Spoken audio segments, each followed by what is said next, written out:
월말 김어준의 김어준입니다. 패션 세계 유일 패션 프리스트 김홍계. 오늘은 뭡니까? 디올은 이 분을 가리켜서 우리들의 선생님이라고 불렀어요. 바로 발렌시아가라는 디자이너예요. 발렌시아가. 네. 스페인 사람입니다. 스페인 어디 출신이에요? 스페인 바스크라고요. 북부 쪽인데 소수민족이네. 이게 프랑스랑 붙어. 그걸 와. 중앙아시아 쪽에서 넘어간 언어가 유럽 언어가 아니에요. 특히 바스크 애들은 해변가에 살잖아요. 맞아요. 다 어부들이야. 분리 독립을 오랫동안 원했죠. 그렇죠. 근데 거기 출신이에요? 맞아요. 그래서 스페인의 발렌시아가가 태어난 바스크의 게탈리아라는 작은 게딸 아닙니다. 게탈리아라는 게탈리아. 이것도 이거 발음하다 보니까 이것도 누가 시비 걸 것 같아. 게탈리아입니다. 게탈리아. 여기에 발렌시아가 뮤지엄이 있어요. 이런 조그만 어촌 마을에 세계를 호령한 전설적인 디자이너의 700벌이 넘는 옷들이 소장되어 있는 곳이 있다는 걸 잘 몰라요. 소수민족 출신이네. 그렇죠. 파리 시절의 발렌시아가는 사실 디올과 너무 많이 겹쳐요. 디올은 나치에 부역을 안 했지만 샤넬은 적극적인 부역자였잖아요. 발렌시아가는 나치에 부역을 안 했지만 나치랑 동맹관계에 있었던 내전을 일으키고 그걸 승리로 만들어서 독재 정권을 만든 프랑코 정권이죠. 유착관계가 많았어요. 이거 특이하다. 이 프랑코는 파시스트거든. 파시스트예요. 소수민족을 탄압했거든. 근데 소수민족 출신인데 프랑코하고 손을 잡아? 그거 디자이너라서 가능해요. 발렌시아가는 스페인 디자이너답게 스페인의 어떤 문화적인 요소들을 옷에 되게 많이 썼어요. 투사들이 입는 옷 있죠. 이걸 볼레로 재킷이라고 합니다. 까만색 재킷에 금박으로 막 자수되어 있는 이런 옷들.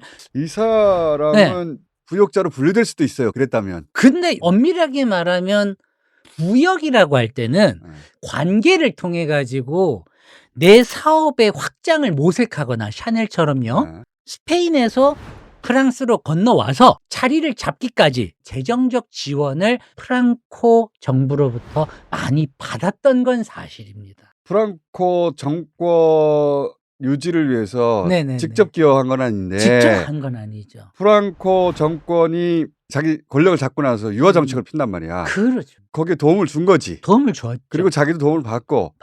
그러니까 덕을 봤어. 부역을 A, B, C급으로 나누면 3급 정도? 그러니까. 그 정도.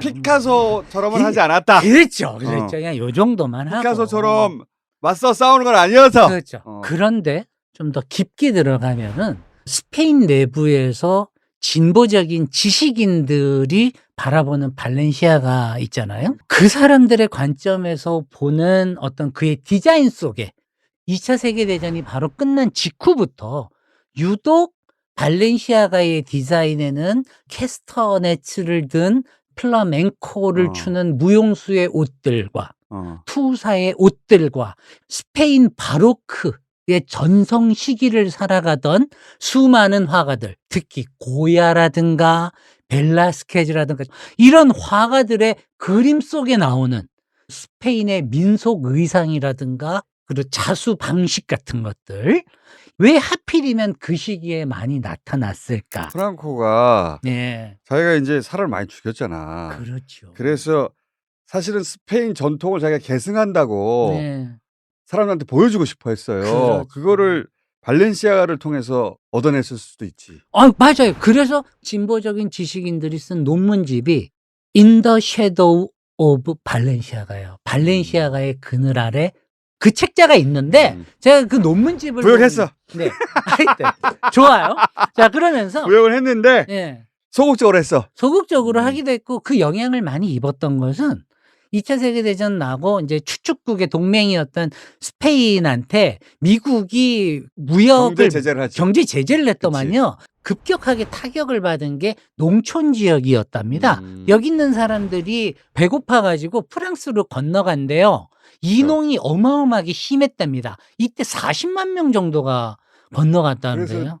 프랑스에 스페인으로부터 건너온 이민자들이 제일 많아요. 이 시골에 있는 사람들이 자꾸 빠져나가니까 산업화를 할 때 이 사람들을 데려와서 일을 써야 되는데 이 사람들을 뭔가 자꾸 미화하고 시골의 낭만, 세속에 물이 들지 않은 천연의 우리들의 순수한 세계, 이런 어떤 낭만적인 비전을 스페인의 민속 의상들 이런 거를 통해서 보여주고 싶었었다. 이게 재밌는 게 파시스트든 나치든 박정희든 농촌으로 갑니다. 농촌으로 가서 자기 편으로 만들어요. 그러면서 자연을 얘기하고 프랑코도 그걸 하고 싶어 했고, 근데 이제 고향을 떠났던 발렌시아가는 스페인 고유한 것을 디자인에 녹여낼 수 있겠다 기회를 받겠지.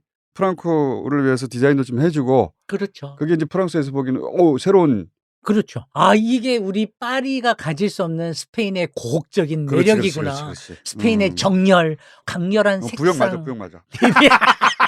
결국은 부역자로 보네요. 라이트 부역, 라이트 부역이라고 해놓고 프랑스에서 그렇게까지 높이 인정받았던 거는 이 사람이 뭐가 뛰어나서 그런 거예요. 자꾸 영어식 사고로 패션 디자이너라는 얘기를 되게 많이 합니다. 디자이너 하면 사실 종이에다 그림 그려서 시작하는 그런 느낌인데. 그죠. 사실 근데 우리가 입고 있는 이거는 연필로 그려진 세계가 아니잖아요. 그렇지. 이건 재단을 할 줄 알아야 되고 그렇지. 바느질을 할 줄 알아야 되고. 이 사람 그쪽이에요? 이분은 처음부터 끝까지 옷의 모든 제작 과정을 자기가 온건하게 통제하고 다 할 줄 알았던 유일한 쿠튜리에라고 부르는 거예요. 그래서 이 사람 매장이 유독 수도원 같은 느낌이 들었대요. 너무 조용하고 골방에 처박혀가지고 계속 옷만 만들고 있는 장인 출신이에요. 장인이에요. 그래서 사실은 발렌시아가는 평생을 수도사처럼 살았어요. 왜냐하면 샤넬이나 디올은 언론하고 인터뷰를 무지하게 많이 해요. 남의 이목을 끄는 걸 좋아하는 어그로꾼들이라뇨.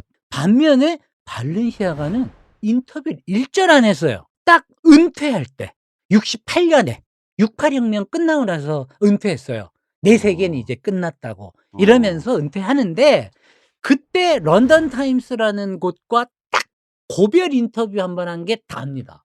느낌 알겠어. 그래서 이 사람은 이 사람 시골 촌놈이야. 자, 도해지의 댄디보이가 아니야 보니까. 그렇죠. 1895년 1월 21일 발렌시아가가 바스크의 게탈리아의 작은 어촌에서 태어나던 그 시절로 돌아가 봐요. 엄마가 놀랍게 그 당시 프랑스 궁정의 왕비의 증조 할머니 까사또레라는 후작 부인의 공식 침선장이었습니다. 그 엄마한테 3살 때부터 바느질을 배웠어요. 그렇게 해서 한 8년을 계속 엄마한테 배운 거죠.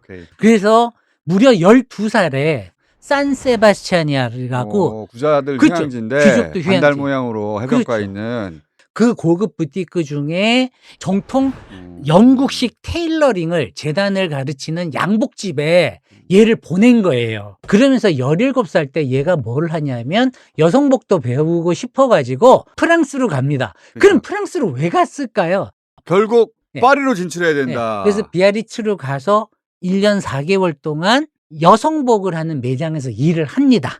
그리고 다시 또 세바스찬으로 와서 기초가 탄탄하네. 18살 때요.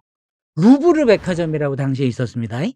그 당시에 지점으로 낸 이제 양복점 큰 데서 수석 재단사가 돼요. 18살에. 천재예요. 1919년에 에이사라는 엄마의 이름으로 매장을 내고 그다음에 마드리드와 바르셀로나까지 파죽지세로 매장을 3군데를 냈죠. 그때까지만 하더라도 왕실의 옷을 만들어주는 엄마가 침선장이었다는 얘기는 그쪽하고도 입소문으로 연결된 네트워크가 있다라는 얘기일 거 아니에요. 그러다 보니까 왕실 가문의 웨딩드레스를 만들거나 외출복을 만들거나 그렇게 해서 옷을 만들고 승승장구 하다가 이제 스페인 내전이 난 거죠. 그러다 보니 할 수 없이 문을 닫고 파리로 갔죠. 근데 여전히 바르셀로나랑 마드리드랑 산세바스찬은 자기 매장이 있었고 거기에선 또 프랑코 정권의 유력자들과 프랑코의 부인을 위해서 근사한 옷들을 만들어주면서 네트워크를 쌓아갔겠죠. 그게 이런 거야. 그러니까 전두환이 쿠데타 했는데 맞서 싸우는 사람도 있었지만 그 부인들 옷은 만들어 주면서 네. 자기 영역에서의 업은 계속 이어간 거지. 네. 의상의 역사를 보면요. 재단사들 있지 않습니까? 이런 사람들이 의외로 권력자들하고 유착관계가 심했어요. 그 사람 집에 가서 옷을 만들어줘야 그렇지. 되고 옷을 만든다는 과정이란 게 그 사람 옆에 붙어 있어야 되고 살을 만져야 되고 치수도 재야 되고 그래서 친밀해질 수밖에 없거든요. 권력을 잡으면 제일 먼저 하고 네. 싶은 게 네. 돋보여야 되는데. 그럼요. 그러면 그런 옷을 만드는 사람하고 가까이 있을 수밖에 없고 그런 사람에게 옷을 만들어주는 디자이너는 그 당대 최고들 중에 하나일 수밖에 없죠. 최고들죠. 그래서 일반적인 부역자라고 할 수는 없는데 그렇죠. 사상가는 아니네. 사상가는 아니고 옷 하나 만드는 거를 하나님이 주신 콜링, 소명이라고 생각한 달란트. 일종의 어떤 그 성직자 같은 진짜 그걸로 그렇게 표현해요. 최고 수준에 간 네, 사람. 간 사람이죠. 그러다 보니까 이제 이 사람이 가게가 어디에 있었냐면은 1937년에 새로 개발된 거리입니다. 영어로는 조지 5세 거리, 조르주 상 르딕스랍니다. 10번지입니다. 르딕스라는 표현을 괜히 쓴 게 아닙니다. 이게 불어의 10이거든요. 10번지. 이 발렌시아가의 제품 중에는 르딕스 라인 이런 식으로 해서 발렌시아가의 주소지를 딴 제품명들이 많이 있습니다. 이거는 파리의 오뚜쿠티르는 이 레이블을 만들 때 자기 이름을 위에다 쓰고요. 그 밑에다 자기의 매장이 있는 주소지를 썼어요. 그리고 처음부터 중앙에서 시작했네. 처음부터 좋아했어요. 그리고 돈을 댔습니다. 스페인 내전으로 이렇게 또 망명했었던 사람들이 후원도 좀 많이 받았고 모자 디자인을 하던 남성 연인이 친구가 또 있었어요. 47년에 죽으면서 원래는 자기 동성 연인이 죽으면서 프랑스를 떠나려고 그랬어요. 그때 발렌시아가를 잡았던 사람이 선생님은 진정한 장인 중에 장인이십니다.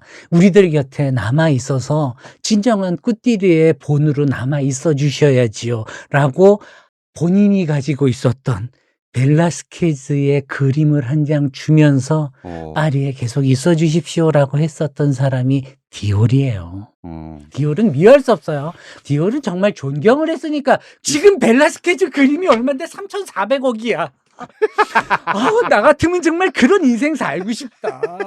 그 그림을 주었대. 마음을 위로하라고. 3,400 될 줄 자기도 몰랐어. 정말 벨라스케즈를. 근데 이런 사람이 나치 시대가 됐어. 나치가 당시 베를린을 패션의 중심지로 만들어야 되겠다. 그렇게 해서 히틀러 프로젝트. 이 히틀러가 생각하는 신유럽의 신질서를 위해 베를린을 새로운 패션의 도시로 만들기 위해 파리의 글래머를 저곳으로 옮긴다.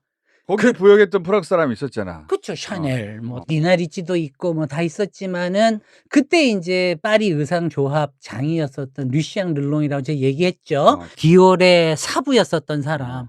가져가시면 안 됩니다. 우리 파리의 기운이 만든 겁니다. 뭐 이런 햇소리 해가면서 지켰잖아요. 지켰는데 예. 베를린 이전 프로젝트에 부역했던 디자이너들이 있었잖아요. 그렇죠. 그 그룹에 들어갔어요? 아니면은 아니죠. 발렌시아가는 거기에 들 수가 없어요.